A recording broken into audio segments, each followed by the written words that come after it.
Just a few seconds here from tip-off for the Spain Park JV Jaguars versus the Huntsville Panthers. Huntsville got in a little bit late today, so game is going to start just a few minutes behind.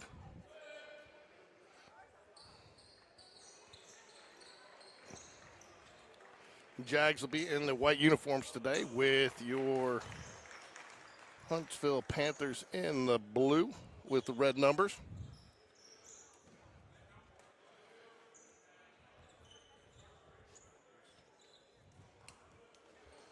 Welcome to the Jaguar Classic tournament action. One of two games for us to cover today. We'll be covering the Spain Park Dothan game at 3 o'clock as well as the Spain Park 6 o'clock game tomorrow night. Jaguar varsity, 7 minutes on the clock for tournament play today.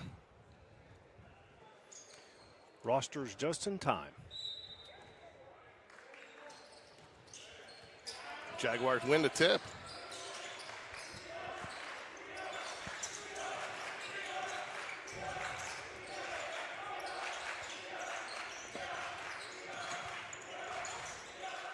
Three off the front of the rim, rebound to Huntsville.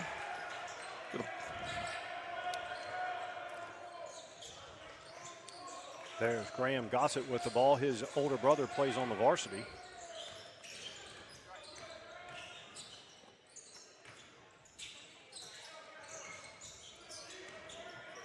Ooh, wanted the three there, thought about it, Mike, but didn't take it. Step back, there's good. The three. You could tell by his finish there, he knew he had that. Long three for the Jaguars, good. Christian Moody. We've seen him get some playing time at the varsity level as well. So, Mike, I didn't get a chance to look over the rosters. We pick up anybody from football that hasn't been here with the loss on Friday night? Yes, we have Nash Davis, younger brother of Quinn Davis, QB2 on Spain Park. We have another football player, Reed Oatridge, big kid, 6'7", offensive lineman, I believe, number 33.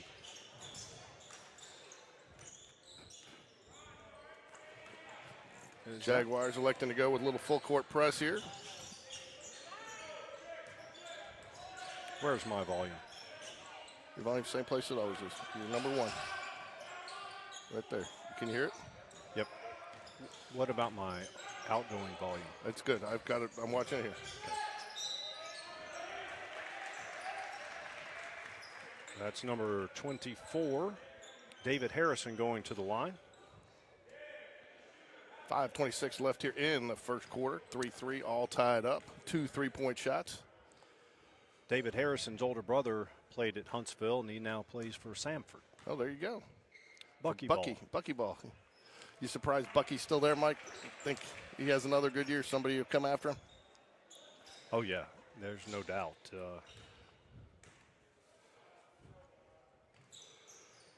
Both free throws in and out. Lead stays tied. Crawford Blevins brings the ball up for the Jaguars. Poked away, but gets it back. This is number one,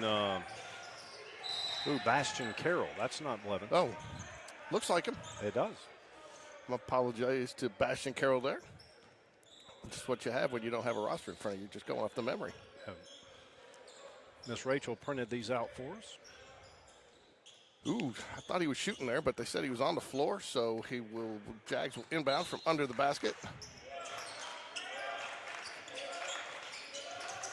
Oh, tipped away, saved. Ooh, I don't know about that.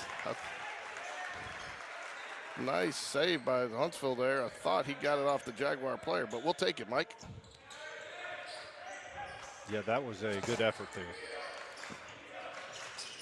Huntsville make it very difficult for the Jags to get the ball in.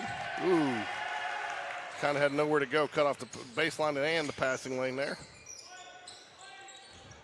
Huntsville down here, try to make something happen here. Kicks it out for a long three. Rainbow just off the front. Nice. Moody with the rebound. Ball fake. Ooh, lost it on the fake. Could have been. I'll tell you one thing we learned the other day with the girls on Saturday. There's season fouls and there's tournament fouls. Yeah, and the two are nothing alike. So, ooh, nice steal there by the Crawford Blevins lookalike. Yep, that's Bastion Carroll. I mean, they say got the same hair, same body type and everything. Christian came over from Hoover. He attempts a three, long rainbow. Nice three. He accounts for all 6 points to this point. You know, the unsung stat in the stat book there was the screen that got him open to take that right there. Nice screen to set that up. Good give and go there, and he lays it in. That was executed very nicely. Gets it up ahead nicely. Back, you don't see too many back shoulder throws in basketball, do you? No. Blocking foul underneath, did not fall. He'll go to the line to shoot 2. That foul called on number 1, Aslan Taylor. Number 10, Maddox Phillips at the line. Maddox Phillips, younger brother of none other than Kalen Phillips, playing college baseball up in Philadelphia. First free throw is good. I think the Phillips are like, you know, the Blantons and the Colquitts. They got them coming through here from or the Mathersons. Rachel Matherson told me Coach V's got to stay 11 more years to get all her kids through. I told her I'm not sure I'll be here that long. Yeah, Braden said his youngest brother's in like 1st or 2nd grade, maybe. Both free throws missed. Free throws both teams need a free throw clinic. Say that fast 3 times, Mike. No way. I'll pass. That's number 3, Gruber. Back out to Gossett. Right wing, that's number 10. Ooh, worked Harrison it in there Fleming. nicely. Off the glass, no good. Oh, it's going to be. Good box out there by Christian Moody. Hey, the girls were trying to tell me the other day, I think they still call it, they just call it something different. They said there's no true over the back anymore. Have they changed the name of what they call that this year? Because they were saying that they don't call it over the back anymore. What do they call it? Principle of verticality? I don't know. Okay, so in right now, you've got number 10. We did get one or 2 free throws. Scoreboard was a little late there. Come on. Huntsville been effective with the press here in the first quarter. Tie ball game. Full court press. Another turnover. That was. So on the floor for Spain Park, we have number 1, Bastian Carroll. Number 0, Christian Moody. Big number 33, the aforementioned Reed Oatridge.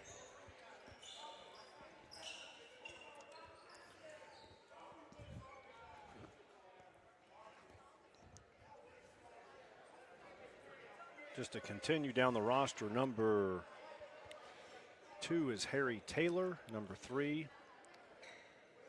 is Elijah Smith. Number 4, Ryan Harvey. 5, Nash Davis, the younger brother of Quinn Davis. Maddox Phillips is number 10. Jackson Schock. Number 12, Jackson's older sister is a varsity cheerleader for the Jags. Jackson Ballinger is number 13. Alex Kwong, number 30. And again, Reed Oatridge, number 33.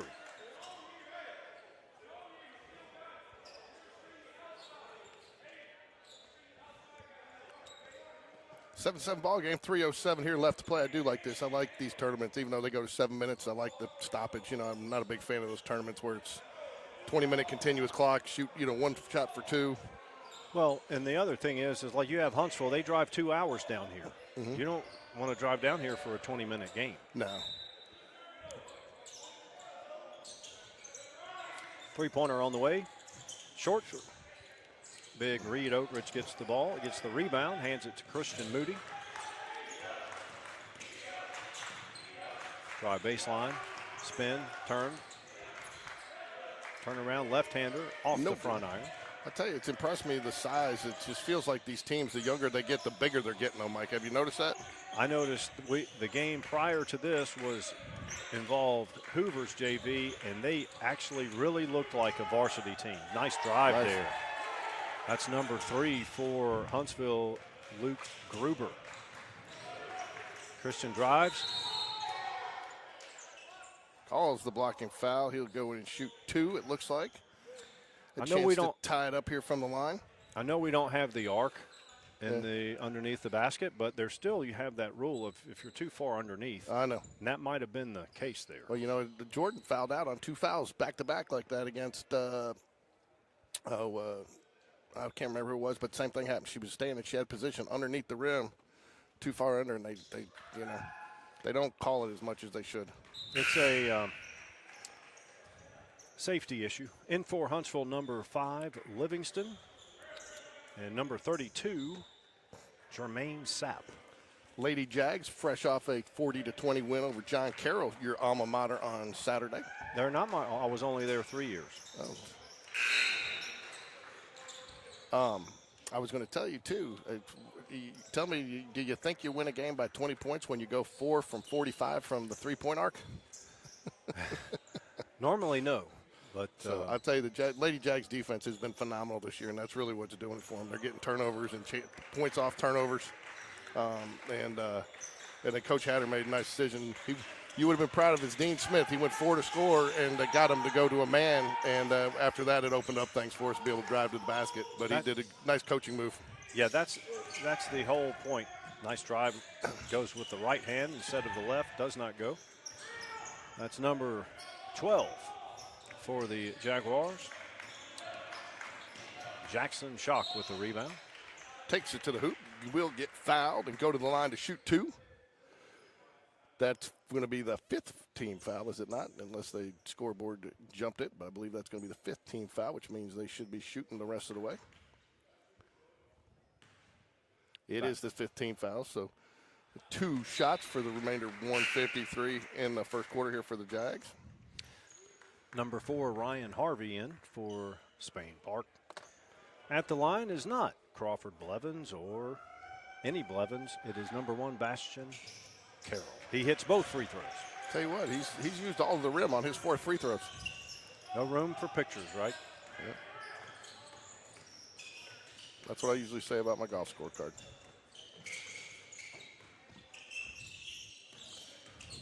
Spain Park going man-to-man. Unless I'm drawing the snowman. Three-pointer on the way. Off the back of the rim. That's number 4, Ryan Harvey with the defensive board. Nice patience there by Bastian Carroll that time. First, a little earlier, he forced it a little bit, turned it over, but learned from his first mistake. Pocket pick there, gets it back, though. Tipped again. Got a little back and forth of the turnover battle going there. Oh, nice block there. QB2 with the block. That was a nice block. Oh, is that Nash Davis? Nash Davis. I wonder what role he'll settle in next year for football. You know, if he'll get probably still play some JV, but he'll be up there Friday nights backing up Brock again. Oh, you have to have him in case Brock. But he's hurt. A freshman, right? He is a freshman this year. Another nice block. Getting him some reps at JV would be good. Yeah, well, that's what they typically do. But again, if you got to have him on Friday night, it's tough to play up, you know. Yeah. When the JV games are Thursdays? Mondays. Okay. They're well, Mondays. That helps. That helps a little bit, but he had a good year. I'll tell you that. You want to talk about JV football? Coach Dunn did a phenomenal job with the defensive backs. I think they had as many. You know, they were like that Alabama team that year, like 13 non-offensive touchdowns. Huntsville's full court pressure has been effective. Long 3 off the iron. Rebound, Huntsville. Jags batted away, but Huntsville gets it up to the midcourt. Out of control. Jags lead 11-9, inside of a minute to go in the first period. Christian Moody, he's good. 3 for 3 from downtown. He has 9 of the 14 points.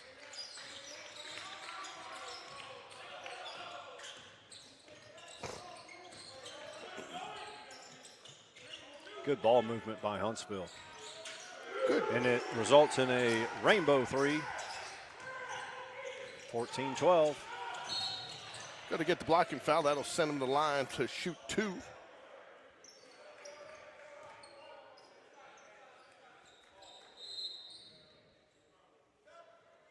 I tell you what amazes me more, Mike, about the new 5-foul rule is most teams get it. Half the time you got to tell the officials they got to go shoot 2. They don't. Right. They're not used to thinking or looking at Old habits hard to change. I do agree with you from our conversation the other night, though. I still would like to see the 1-on-1 at some point, but I understand why they didn't do it. I don't think it exists at any level of basketball now, unless it's youth. So in talking with Coach Hatter the other day, the Spain Park is trying to put the shot clocks in. Okay. But we are waiting because apparently that is agreement is Coke is supposed to do it because it's going to be the Coca-Cola shot clock. So we're waiting on Coca-Cola to get those in. Well, I was going back to the Jag room, and I saw a lot of cords on the ground. They're going to have a video screen. I wonder if they're going to be put in at the same time, maybe. Video screen in the Jag room? No, I think out here somewhere. But maybe. It'd be nice to have a video screen in the Jag room where you could watch it when you're in there. Yeah. Well, you could look right out the window, but it's not a great view. No, especially with those blinds. Jaguar basketball coming in there.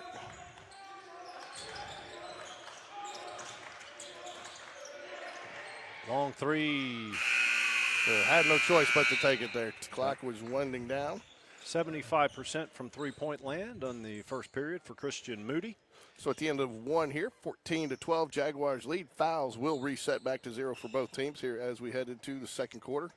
Want to remind everybody here that we will be doing the Spain Park Jaguars versus the Dothan Wolves at 3 o'clock today. So be patient, though. If you don't see us on right at 3 o'clock, we'll try to be. But tournament play always means games could be running a little bit behind. Are we going to stop this stream? Or Yes, keep we're going it? to stop the stream. Okay. Stop this stream. Unfortunately, one of us still has to do a little bit of work today for our real jobs. I got a 2 o'clock call, and after that, we'll be good to go for the rest of the day. And then also, we want to remind everybody to come out for flag football playoff game here at Spain Park Wednesday, 6 o'clock. No better way to kick off your Thanksgiving holiday on a Wednesday night, 6 p.m. flag football game out at the park.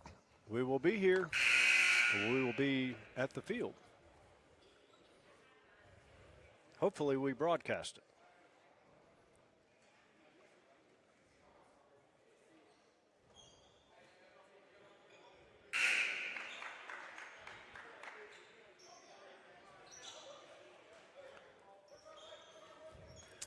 For the second quarter, Huntsville will send out number 23, Jefferson Retzky. Number 24, David Harrison. Number 2, Fernandez Hill. 0, Graham Gossett. And number 10, Garrison Carney. Jags have Harry Taylor. Nice Maddox play Phillips. right there. Good. That was a nice play right there. Pass just a little long for him to handle, but well-designed inbounds play there. Was. Jackson Schock knocks the ball out. Will remain here with the Panthers of Huntsville. Number 4 is going to check in here for the Jaguars.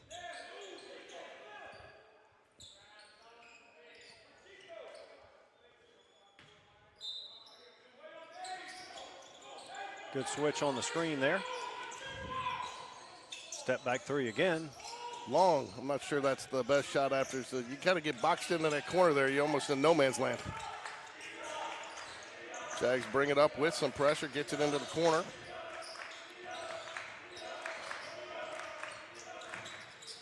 Three-pointer on the way.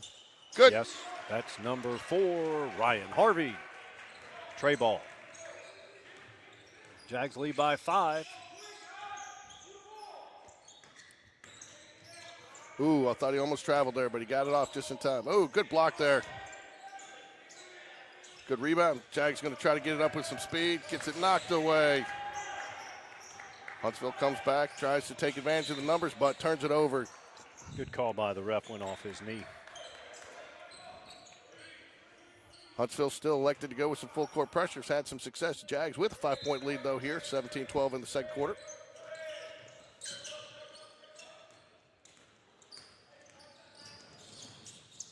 Kick out to the corner for a 3-ball. Off the top of the backboard, over the back, even though I said that they don't call it anymore. That will be Huntsville ball. First foul on the Jags here in the quarter. Jags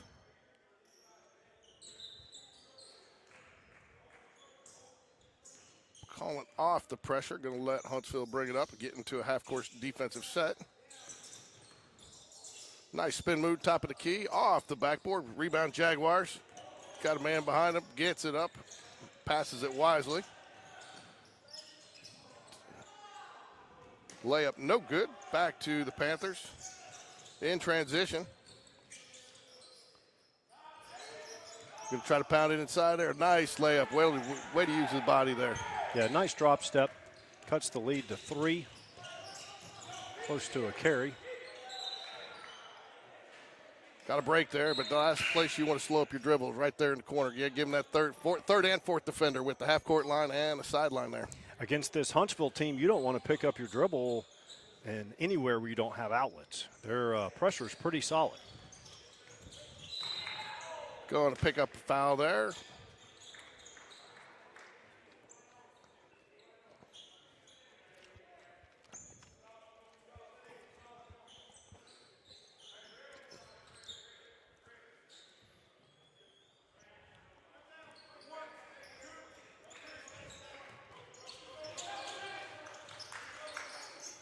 Thought about it, takes it inside.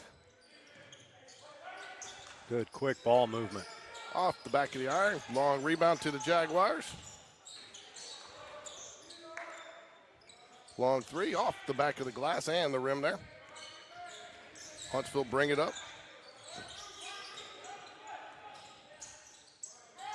Long deep three, good. Big range there. That's number 3. Luke Gruber for Huntsville. 3 for 3. Not literally.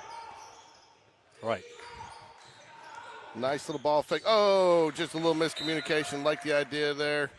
The no look, that's part of the problem with the no look if he's not there. But like what he was thinking there. Scoreboard is now correct, I believe. No, now it is. Yeah, it's tied 17. They gave the 3 to Spain Park. We'll take it. They took it back.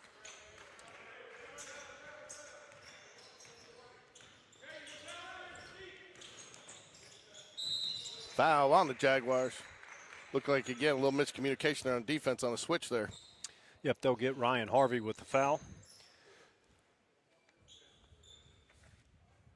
Graham Gossett at the stripe. Here comes number 33. He's got to wait. He'll be coming in. Reed Overidge. I said Crawford Blevins. He's probably mad. I forgot that we're doing a JV game. Crawford's varsity. Right. Well, you have Christian going back and forth. He did look like him, though. Mm-hmm.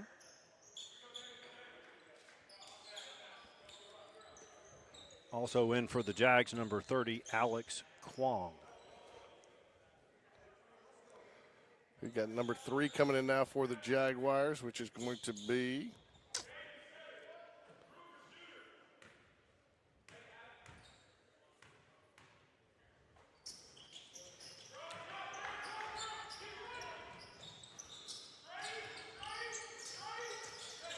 Huntsville's erased the deficit and take a 2-point lead. 4:20 remaining in the second period. Alex Kwong, left side. Gets it back out to number 1. That's Bastion Carroll. Who's number 3, Mike? They checked in. Number 3 is Elijah Smith. He's got a little Corbin Long look going for him. He does. Not the worst person to be compared to. No. If you're strong and have tremendous hops, then I think isn't Corbin playing down at Montevallo? I'm not sure. I hope so. Active hands by Huntsville causing all kinds of disruptions. Oh, and the save. Dropping on the ground. He should be a traveler. He rolled a little bit with it, but they didn't call it. And you're going to have a fast break points here for Huntsville. Lays it in. Good hustle there by Alex Kwong. Oh, got away with the travel there. Oh, rejected. They're going to get foul call here. Oh, no. They'll say just keep it here. Time is money, so we don't want to waste time on free throws, right? Correct.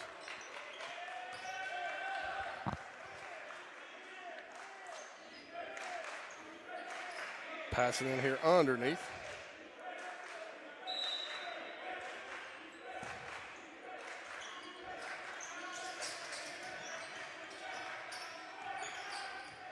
Elijah Smith, right wing. Christian Moody, deep 3.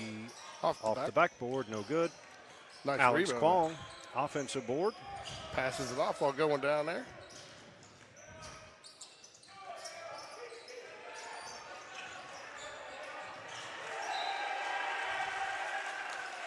Jags need to just settle down a little bit. They seem to be playing outside of themselves, if you ask me, Mike.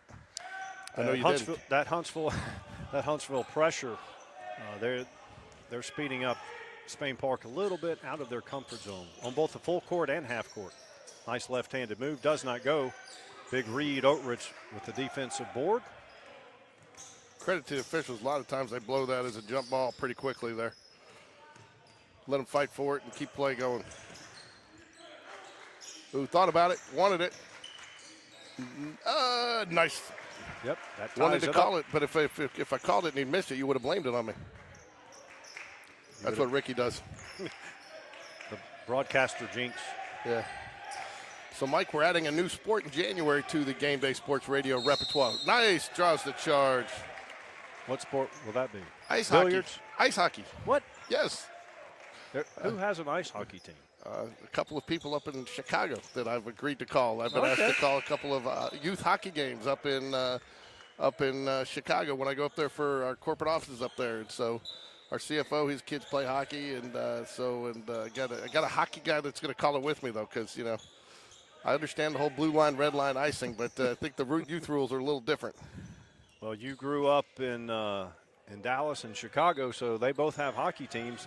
Oh yeah, I've been to 2 Stanley Cups. Ooh, nice. Just a little firm. I like the look, though. Like how he used the ball, kept the ball away from his body there to get a clear shot off. It's hard to teach sometimes. Tie game, all knotted up at 19 here. 2 minutes left. Where's the 2-minute timeout? Huntsville patient on this half-court set.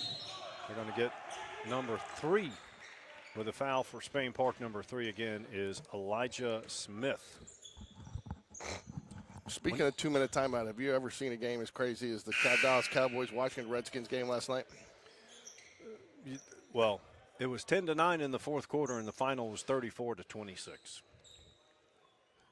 I mean, missing an extra point in the NFL to not send it to overtime. Letting the team get behind you, you're letting the wide receiver run through like 5 defenders. That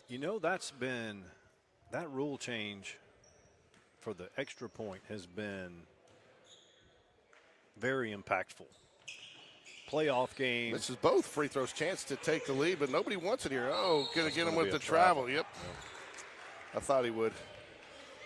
Huntsville player had position. Here comes superstar athletic trainer Nate. He's here. Oh, I got it. I'll send it to you. Nate got hit in the face with a basketball the other night at the Oak Mountain game. We thought the trainer was going to need a trainer. Looked like he was scrolling on his phone during the game. Maybe he needs to pay attention. Nice move. Left-handed finish by number 2. That is Fernandez Hill for the Panthers, right? Huntsville's the Panthers? Huntsville is the Panthers. Nash Davis back in for the Jags. Also number 4, Ryan Harvey in. 21-19 for the original 3-point basket here coming up with the free throw, right, Mike? Yep, conventional 3-point play is no good. But Huntsville gets the rebound. Had a chance for a 4 or 5-point play here. Good drive to the basket. Just is not enough on it. Jags will get it up to half court. QB2, left side. A little high, but he gathers it. Huntsville playing excellent perimeter defense too, Mike. I mean, Jags catch it. There is not an open look. In and out. Off the hands of Spain Park. Ball to the Panthers with 1:11 left here in the second quarter. The best part of this game is that both teams have played every player, and that's what junior varsity and high school. That was close to a travel. Not only junior varsity, but junior varsity tournament play. Yeah. I mean, that's part of the reason you play these tournaments, to get to, almost turns it over. Right underneath the basket. Huntsville relentless on the defensive end. Nash for 3. Long. Good hustle. Ooh, be I out think on it's Spain Park. Yeah, only because of where he was positioned, because they were both sliding with it, and it slid off the Spain Park player out bounds. 42.5 left. Huntsville erased a 5-point deficit, 9-point swing here to take a 4-point lead with 42.5 seconds left.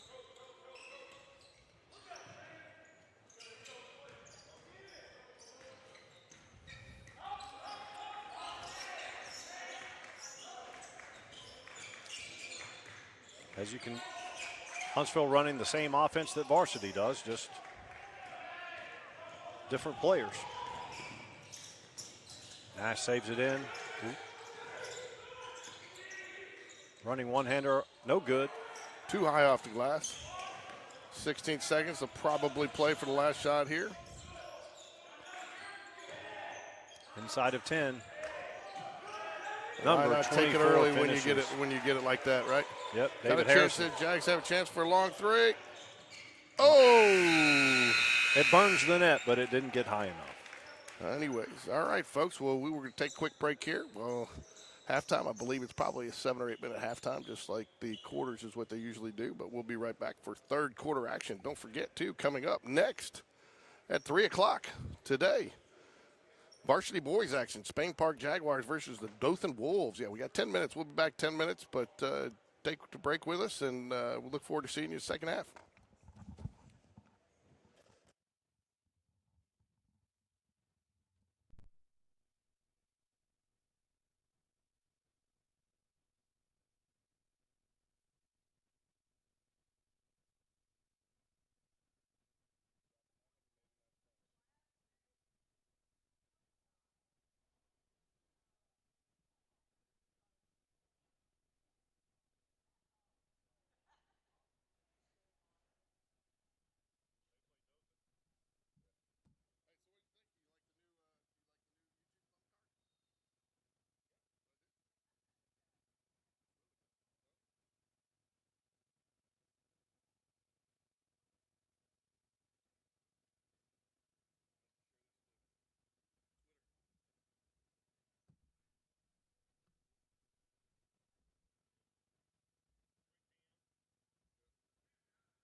right, we're back here. Second half action about to start.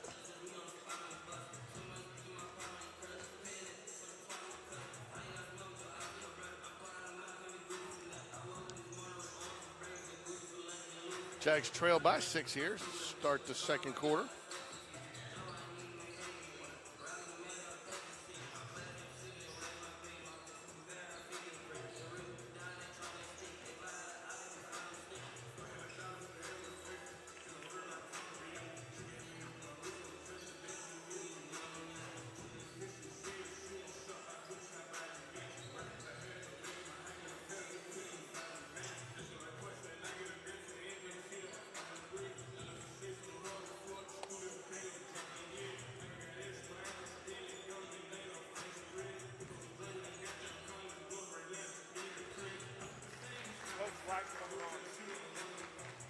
Coach who? Oh.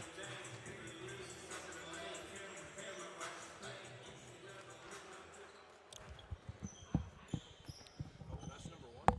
There you go. You had me on 2. Trust me, you're good. Can you hear us? I can. You hear anything, Coach? Yes, yes. There you go. You good? 2 times in 1 week. I feel blessed. I know, right? Yeah. So talk a little bit. You got the varsity come up. Tough game on Saturday, though, but you played. No, you did schedule. When you play your own tournament, you can schedule your own teams. You did that deliberately. You wanted to. Oh, for sure. Kind of a barometer, see, and also kind of to be the best, you got to beat the best mentality. That's what I told the guys. I said, listen, we got another challenging matchup with Dothan today. They're another top 5 7A program coming in. So I'm not one of those guys that's going to, in your own tournament, schedule weak. So I'll schedule the best of the best and play everybody. So Sure. Coach, we have Coach DJ Black, Spain Park varsity coach, with us here. We've just begun the third quarter of the JV game. Coach, I noticed Christian Moody. yeah. He's on your varsity squad, getting some good quality minutes here in this tournament game. Yeah, so that's one nice thing with the new rule changes, which I'm from Pennsylvania. We always had this in play, but allowing the young kids. Can you hear okay? Is it? Yeah, okay, yep. okay. Allowing the young kids to be able to. They were doing a chant, so I was trying.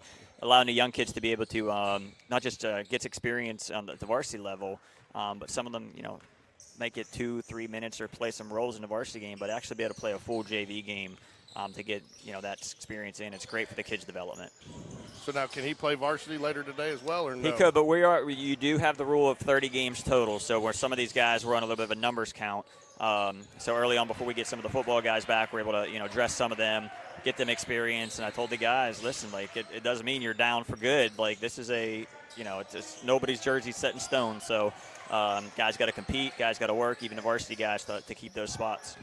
What about the football players that just came over? I noticed we have number 33, Reed Oatridge. Yep. We've got Nash Davis, which is Quinn's younger brother. Yep. Would you see, is there a chance, I guess there's always a chance, but I don't know their ages and grades. Reed's Reed's a junior and Nash is a freshman. So this is great for them to get fresh off the field on Friday night. They were here at practice yesterday, and both those guys were here in the summer, so they know a lot of the stuff that we're doing already. But like I told them, I said football shape's different than basketball shape, which is different than track shape. It's a different type of conditioning. So you can be in the best football shape of your life, and it's a whole new kind of running up and down in basketball. And it's funny because I did football, basketball, and track. I thought I'd be in shape for track too. Right. And it's a whole different shape. So all these sports, it's great. But it shouldn't take them long to kind of, there you go, Reed with a little speaking of Reed Oatridge. So go ahead, Mike. I was just going to say, if the last 2 years there were spurts of injuries for the varsity. So these kids that are down here on the JV, they've got to be ready at a moment's notice to come up and play on the varsity. Yeah, they got to be ready, and that's what we want to see today as guys compete. Obviously, Huntsville's a great program up north. They got a very good JV squad. I don't know if these guys have lost the game in the last 2 years, this JV team for Huntsville. So this is a great competition here. I'm glad to see our guys competing. We've got to take care of the ball a little bit more in the first half. How does a first-year coach like yourself get such quality teams come? Because a lot of these teams already put into tournaments, and they have tournaments that they played in annually. How do you get such quality opponents coming in your first year? Yeah, it's just a lot of guys. I got a lot of connections just from my college days with these high school coaches. And obviously a lot of those connections are with coaches that have players.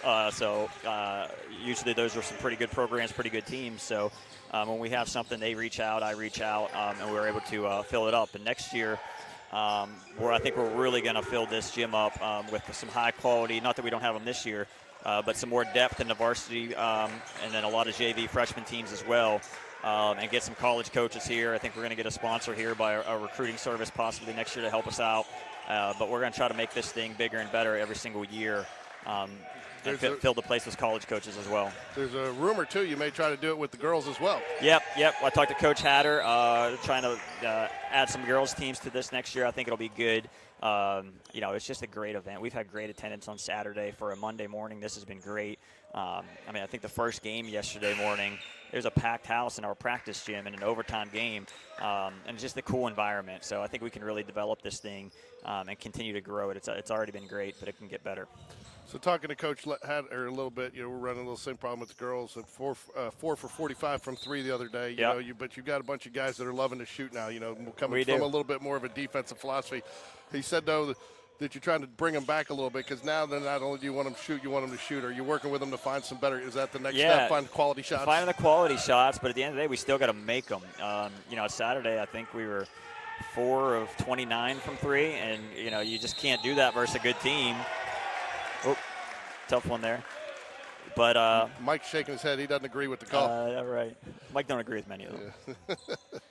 So, but no, it's a catch-22 because you want them to start shooting more. Yep. And even at the younger level, I try to get these girls to shoot because they're all scared to shoot. Then you get them shooting. Right. It's kind of a natural progression. Then you get them shooting. Now you got to bring them back a little bit. For sure, and you got to understand too. When you're shooting a lot of threes. And you're kind of playing the way we play, you still got to be aggressive, but you got to guard, and that's what I'm trying to get these guys to buy into is the defensive end. And I'll be honest, that's where we're struggling right now. It's just a lot of it's an effort thing. So we got to figure that out quick. That's why I told the guys yesterday I'm looking for effort today. We're playing obviously good programs, good players are on those teams, and it's going to take 5 guys to guard them, not just one guy on the ball. Last year we had a lot of games where you would see Corbin and Chapman Blevins. Mm-hmm. Corbin's probably 5'9", 5'10". Chapman was 6 foot 6'1". Yep. And they would have to guard just based off of switches, but they would more than hold their own against guys that were 6'3", 6'5". Right. You mentioned effort. Now a lot of it, you want to have some athletic ability too, right? Right. But you're pretty much forced this year because you don't have the height. Mm-hmm. Yeah, and that's where it's not just – that's why these guys got to – and we're slowly going to get there. Buy into the 5 guys versus the balls. If he would have held his follow-through, he would have got the foul call. 5 guys versus the ball defensively. And that's what we're kind of lacking right now is we'll guard the initial action, and then we get lazy on the weak side or we fall asleep on the weak side. It's one of the things we work on offense a lot. We work on defense a decent amount, but that's where we're going to have to change gears a little bit now. And, if we're not making shots, you can't let that affect your defense. And that's kind of what we've been the last couple games and then these teams are going on these runs real quick that kind of, we don't recover from, unfortunately. Well, on the same topic of defending, you have a 5'11" kid, and he's get stuck on the post against a 6'3" guy. Mm-hmm. Do you ever take the time and with those guards and say, hey, look, this is how you defend the post because they've never been there? Yeah. Well, you say that, but they've all been there. It's an effort thing, and it's not so much them on it. It's the person behind them being low. That's why you'll hear me continue to say load to the ball, load to the ball, load to the ball, because it's not he's fighting his brains off down there, but if you got nobody helping you on the backside of it, you're in trouble. Okay, and then what we run into is when that does happen, now we get careless at the top side of it. We don't have our gap help. So it's not so much the guy actually on the ball or fighting in the post. It's what are the other 3 guys doing to help your teammates? And we haven't gotten that concept yet. But it's November. That's what it's for. And we've been playing. I looked at the schedule. It's bang, bang, bang, bang. It's felt like we played 8 games in 14 days. So it's not much time to be able to do and sit down and do hard-nosed practice because, like I told the guys, after that tough loss, we just didn't play well or play hard, to be honest, at Oak Mountain. Well, 2 days later, Saturday we play Central. So I'm like, I'm not losing Saturday's game Friday, even though we want to get up and down and get after it. But we changed the gears. We went hard yesterday. So we played some 5-on-5. We really got up and down yesterday. So we'll see if it carries over to today.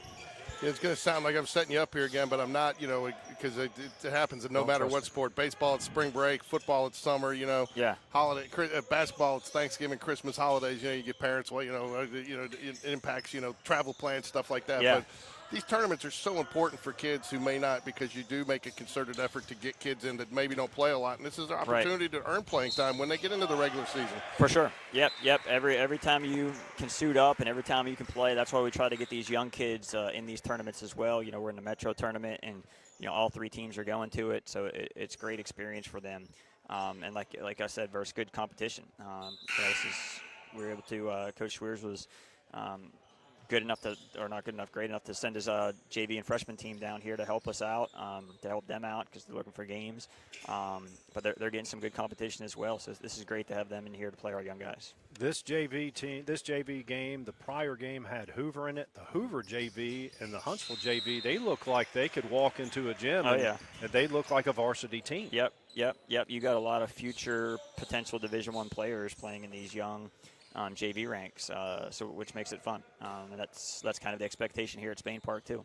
You talked a little bit about getting in possibly a recruiting service for a sponsor next year. How much has the game changed? Because for a while it seemed like it was all high school, then recruiting became all AAU, and it seems like it's become more of a little bit of a mix now. Yeah, it's just about everything. The AAU is such a big factor now because that's where college coaches really get out and actually see kids in person. A lot of stuff now is live streamed, and they can watch film on kids, and they can, like today, there's 3 different live streams going on right now. Right. This one, and then NFH Network. So there's so many avenues for college coaches. And when I was in college, we find it. Like if you're playing and you're streamed, and you're a kid we're looking at, we're gonna find your game either on demand. So if a coach calls and says, "Hey, I got a kid that can play," all right, well, if you got a relationship with them, they're going to go back and actually watch the kid play. And like I tell our kids, the film's not going to lie on you. So you got to make sure you're going hard. They're going to watch all the little things. They don't have a stat sheet, so they don't care how many points you score. They're going to watch, are you playing hard, are you playing the right way? How do you act on the bench, right? What kind of teammate you are? What kind of teammates you are, and are you playing gap help? Are you in a stance? Are you taking plays off? Are you not running up and down the court? And that's a hard thing for a lot of kids to understand. But that's the difference. When you watch, hey, why is that kid got offers? Either he's a super talented or super athletic kid, or he really knows how to play basketball. There's so much different. Back in the day, we had to literally mail a VHS tape. My teammates and I would mail our VHS tape, and then Georgia Southern or Valdosta State would say, "Oh, we didn't get it," or But it's like nowadays you just go to your phone, and so the information is easily there. But I know a lot of college football coaches really like to watch an athlete play basketball because they can discern a lot from watching that kid play basketball. Right. Yep. Josh Jacobs, he was a 2- or 3-star recruit in Oklahoma. Saban watched him play basketball. Yeah. Liked him. He saw his tape for football too. Yep. Now he's in a solid NFL player. Right. But you see things like, and I think even Saban has said, you see what kind of teammate they are. Right. When things aren't going your way, when are you taking possessions off? You should be shooting. Yeah, that's referee George. I think you're right. Unless it's I don't think that was a player control foul, was it?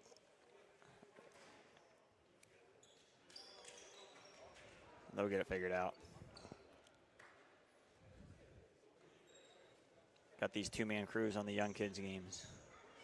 They're doing a good job because these kids, they're getting up and down. Hey, that's because we fed them Zaxby's up there. So the referees they got VIP privileges for the VIP room up there. So they got full stomachs, so they're a little happier.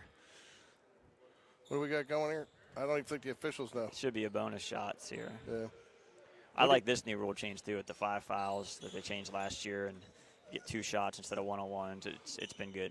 You don't like I love the 1-and-1. Yeah. But Now it's not a part of any level unless it's with youth. But I do like the 5 fouls per quarter because you can have 7 fouls in the first quarter and not have a foul again, and your opponent's Right. or 10, whatever, is shooting in the bonus for the rest of the half. Right. So I do like that change. Yep. It sped the game up too, and once we get shot clocks in here, that'll really help. I heard we're waiting on Coca-Cola, huh? I don't know. I think we could be good. I kind of stay out of that. Who's handling that, Donaldson? What's that? Who's handling that, Donaldson? Oh yeah, he's the best. So the way I understand it right now in shot clocks, it's ankle. Yeah. Is Nate coming? The way I understand shot clocks is non-area games, both teams have to agree for right now. Is that it? Yes, non-area games, both teams have to agree. Text Nate here. Sorry. Oh, that's right. He's up. He might be all right. But non-area, both teams have to agree to using it, and then area games, you can't use them right now. But it's coming. Everybody I've talked to, they love it. It hasn't really affected the game because when you go in, you can game plan differently. And everyone's like, oh, it's going to help the better teams, and the worst teams aren't going to have a chance. It's actually the opposite. It'll help the underdog a lot because you can change your defenses. You can play different things. There's 2 games this year already I would have played differently if there was a shot clock. But you can get all kinds of creative.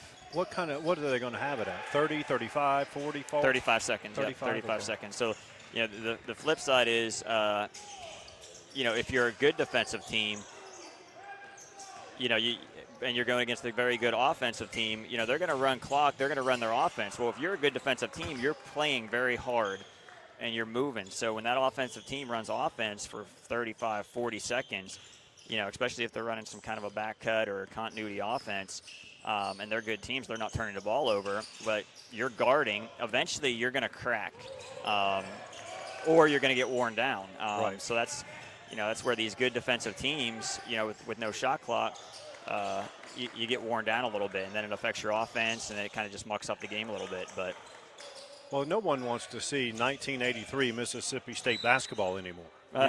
Pre-shot clock, where games were. They would play games. It was 29 to 22. That's now I've played shot clock games like that too. When I was at Penn State, we actually won a game at Illinois. I think it was 39-33 was the final. Everybody thought it was a halftime score, but we won. We actually hit a 3 to go up 6, and everyone thought, we basically doubled our score. So that was over and back. Yep, it was. Was that around the John Amici days, or? No, that was after. That was after his days, yeah. So were you happy with James Franklin's fake punt there on the 4th down? You know what? I didn't see it. We were playing. Central. We're getting ready. Yeah, so we were playing. Didn't see it. But I'm a Penn Stater, so I love us. I think we got a chance. I'm hoping we get a bye. But the Big Ten's a little bit easier than the SEC. I don't know about that this year. But not this year. Not this year. But Big Ten's they're dominating the standings, and the SEC is falling apart. On some college shows that I do, for years I've talked about the pressure of November. Yeah. And you have all this SEC fatigue around the country. All right. And throw Clemson in there too, because they played for 5 straight years. But here's the thing. It was Baylor and Oregon and Kansas State, all those Iowa State, Oklahoma State, they all choked in November. Yeah. West Virginia in 2007. Well, they all beat each other up throughout the year, and then. Well, but the reason the SEC played in those BCS and then the Final Four games is because one of the other conferences had one or more teams they just, as a big favorite. West Virginia in 2007 was a 28-point favorite and lost. And all they had to do was win that one game. Yeah. So nowadays, it looks to me that script has flipped a little bit, because now the SEC teams, you look at Ole Miss and Alabama losing as a big favorite, and Big Ten has the power rating is far above SEC right now.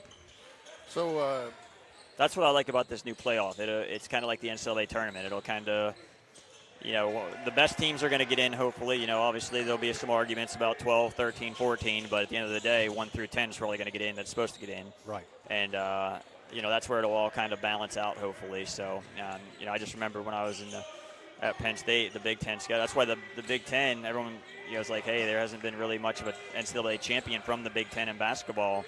And they kind of haven't done great in the tournament, other than Izzo getting the Final Fours. But they haven't had a champion. Well, the Big Ten is just a gauntlet all year long. Like I said, they just beat each other up. So at the end of the year, it's tough. Yeah, those Glenn Robinson, Purdue teams, and Indiana teams. I mean, Indiana won it in 89, but even from the 90s till now, it's such a physical game. Such a physical game, yeah. And the coaching and the strategy. Not that the coaching's not good everywhere, but the Big Ten's very X and O, and it's very strategic. And Wisconsin beat the best Kentucky team of all time, probably. Yeah, 28-27. I mean, talk about low-scoring games. Yeah. Who was up there at Wisconsin? He was Bo Ryan. Huh? Bo Ryan. Bo Ryan. Yeah. I mean, he loved. Oh yeah. Keeping those low-scoring games. Kaminsky was old the Wisconsin swing. Nice use of the body there. Hard to guard. Hey, so real quick, getting back to tournaments here. You picked up an extra tournament this year. Normally you have the Jag Classic, but you're going to the UMS Wright tournament as well, right? Yep, and then we're heading you down to play the Mobile. Metro. So that's a good experience because that's as much about playing basketball as about team bonding before building your team together and you head in the area. And we're matched up with Jackson, I believe, game one. I think that's about to come out, which is defending, I believe, state champ or state runner-up last year. I think they were 4A, 5A. Okay. So we get them first round, so it'll be another great game down there and test us early. So finals week for us, so hopefully we can do well in our finals and then head down there and do well down there. We talk about 6A, 7A, 5A. You brought it up. And I'm not diminishing basketball by any stretch of the imagination, but you go to a 5A, you can 5 good basketball players in your school. It's not like you need 6 pitchers in baseball and the depth and stuff. So, in any given night, a 5A, 6A, 7A, they should be competitive with each other. Yes, yeah, you're right. It's kind of across the board. The lower you get a lot more, which we're starting to get here, which I love. You'll get kind of those multi-sport kids, the kids that come off of football, they usually start to peak right around the holiday tournament. So that's what's fun is everybody has their full rosters, and, we're slowly getting back to our guy. We're adding our football guys in here slowly but surely. The varsity guys will probably be back next weekend. They're kind of working themselves in through practice a little bit, and I may or may not throw them in for a few minutes tomorrow if they're ready to rock and roll, but like I said, there's Nash out here. He came off earlier, and he's a good shooter. And I'm like, it's a little different out here now, right? He's like, he's huffing and puffing. He's like, yeah, it's going to take me a few weeks. I'm like, yep. I think Nash is good about whatever he plays. Yep. Talented kid. And one other thing, we'll let you get back down to the team here if you want to get down there for a finished fourth quarter. But just want to commend you on the After Dark, After the Park. I know everybody that participated in that loved it, and I can only see that growing. Yeah, it's a school-wide event. It was great. The community came out, and like you said, I think it's going to get bigger and better. So. Well, there's some spirited comment. My daughter's still seething that she didn't win the three-point contest against the boys, so she had fun doing it. No, she's not seething, but in a playful way. But but it was fun. That was a great. I mean, we made some both sides. I mean, all 6 of them lit it up. She said she was right with him, and then he got on a rhythm, and she lost hers. Yep. But I want to commend you on that. That's something that you brought in your first year that I think is going to be something that just becomes tradition and continues to grow. Yeah, it'll be good. Well, thanks for joining us, and we will be covering your game at 3 o'clock against Dothan, and it should be an exciting game. Take care of the ball and rebound the ball. That's what we got to do. All right, thanks, Coach. Appreciate you guys.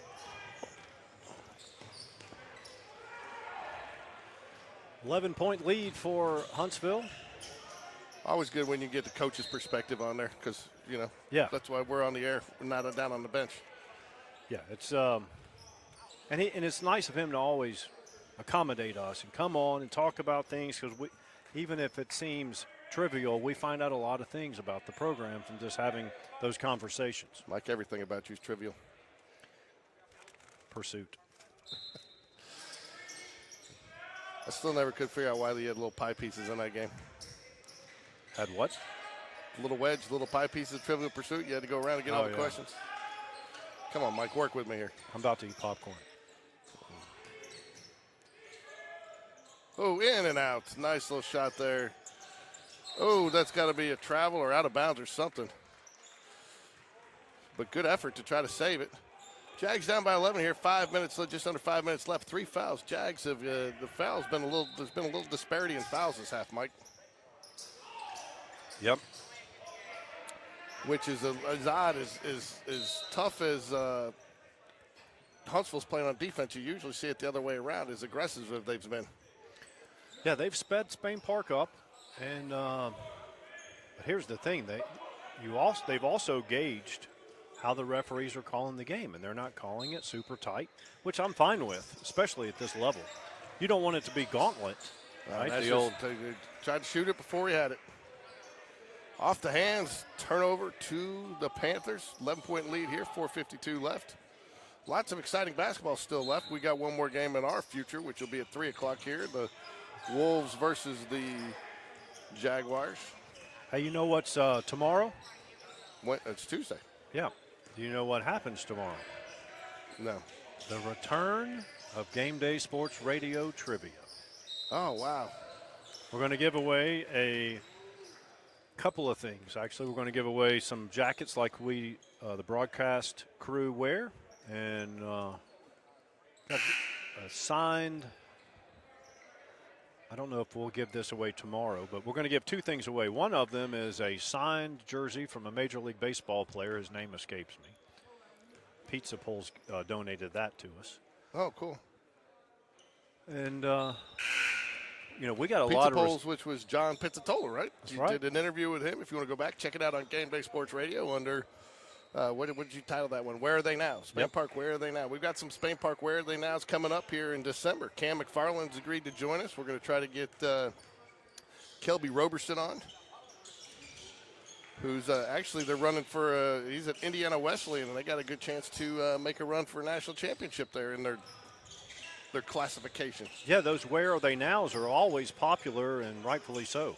Three-pointer, Rainbow. Nice shot. That's number 30, Alex Kwong. He cuts the lead, the Gets deficit steal. to 8. Oh, nice turnaround look at, just couldn't get it to fall.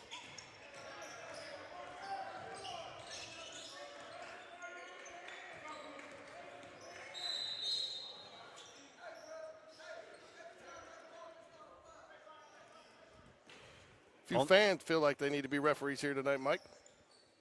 It's those front row guys. Yeah, I heard them. I think they were talking to you.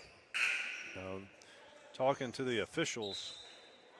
So let's see, who do we have on the floor for Spain Park? We have number 3, Elijah Smith. Number 4, Ryan Harvey. 0 is Christian Moody. Number 10 is Maddox Phillips. His brother Kalen's in the stands here somewhere. I think he's sitting over there. And number 30, Alex Kwong, who just nailed a three-pointer. Playing baseball at Holy Cross, I think. Is that the one in no, where's he playing? He's playing up in Philadelphia. Holy Family. Holy Family. Okay, yeah. I tell you, I've been impressed with everything with Huntsville so far, except their free throws. Just the second half here, they've a couple of them they barely hit the rim. But this is no doubt a good basketball team, and they should be. You know, they're stacked at the varsity level as well. Yeah, Coach Black says he doesn't think they've lost many, if any at all, the last couple of years. Yeah, and if you remember correctly, too, that was a dogfight that Spain Park had to come back and win in overtime in the playoffs to advance to the Final Four that 2 years ago. Yeah, that was up there, right? No, it was in Well, up in Austin or something? no, it was Jacksonville? at Jacksonville State. Yeah.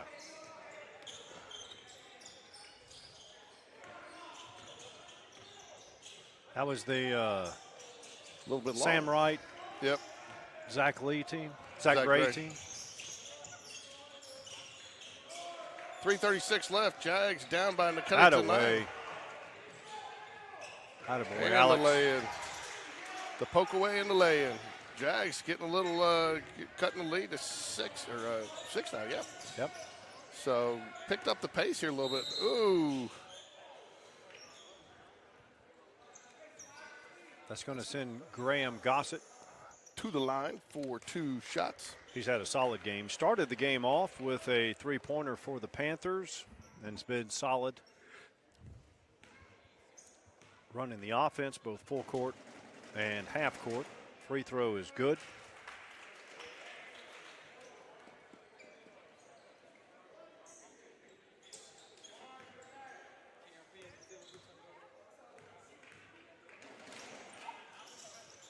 Both up and good. That'll make it an 8-point lead here for Huntsville. Timeout, full timeout by the Panthers.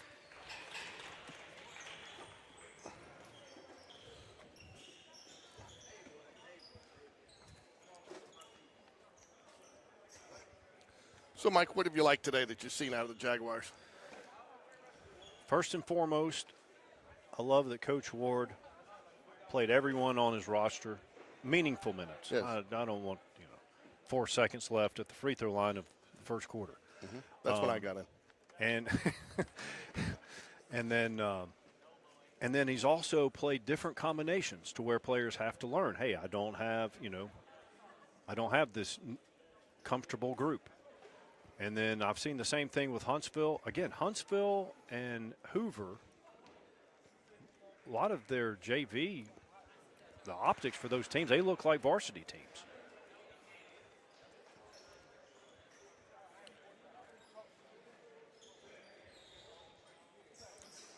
That's the one thing I'm always curious to see these days when you get rosters. It used to be, and then now with some of these bigger schools and more kids playing sports and multi-sports, it was uncommon to see a junior on JV, but you see a lot of it now with the numbers because you've got a lot of these varsities that are senior-laden teams, and they only place 4 junior. Vestavia did it in baseball. I was about to reference them. They had 3 players, 3 juniors that ended up playing collegiate baseball and were playing JV at the high school level their junior year. So good hustle on the rebound there. Left-hander, good. 17 feet. 6-point game again. Jags fighting back here. Working the full court pressure. Oh, almost got that. Great snag by the Panther player there. Oh, they wanted a foul. Not going to get it. We got a long pass. Oh, ill-advised. Couldn't get enough on it. Turn it right back over.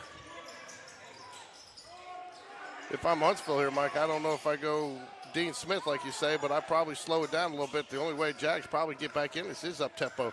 Yeah, Jags are playing man-to-man. That was a good pass. So if you spread it out and the Jags are playing man-to-man, you're going to get layups. Of course, you got to finish.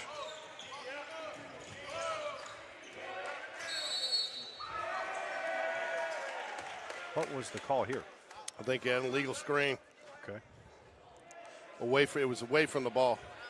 Yeah, he called it on number 3. He called a charge with legal screen. So they'll get Elijah Smith for the call there. Yep. And it's going.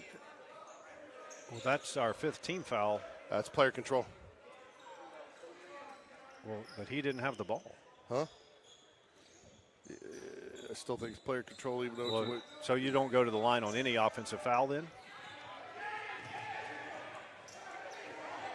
Oh, good save. Nice save. Finished there by number 23, Jefferson Retsky. 3-pointer on the way. Long. I know time's winding down there, but you're only down 8. I think you're probably looking for a better look there. But the Jags are going to get the ball, going to get a foul called on. I think he had a hold there, did he not? That was a really tough call on Gossett there. The only thing I saw was maybe he held him a little bit going for the ball. 1:56 here. Jags trail by 8. 4th quarter action. JV Jaguars versus JV Huntsville. JV's people too, Mike.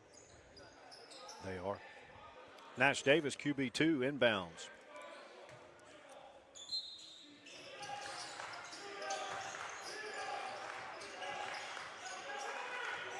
Oh, nice. Yep, good defense there. Here's where you go 5 out, or see, that's what it creates right there, but you have to finish. Number 23, Jefferson Retsky, he just wanted to pad his stats and get another rebound on the books. Okay. Lead is 10. Spain Park had it down to 6.